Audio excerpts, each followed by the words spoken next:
सबसे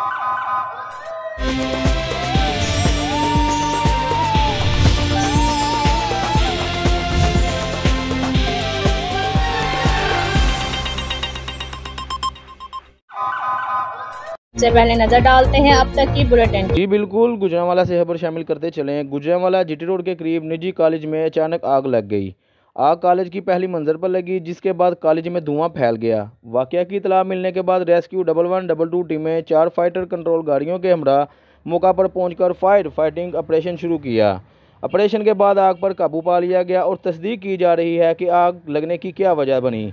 हादसा में तमाम तालब इल्मा और उस्ताजा को बाहिफाजत बाहर निकाल लिया गया और किसी भी जानी नुकसान से बचा लिया गया। जी बिल्कुल, कैमरामैन अब्दुर्रहमान के साथ आल पंजाब ब्यूरो चीफ मोहम्मद तैयब मेहर, क्यूबियन न्यूज़, गुजरांवाला।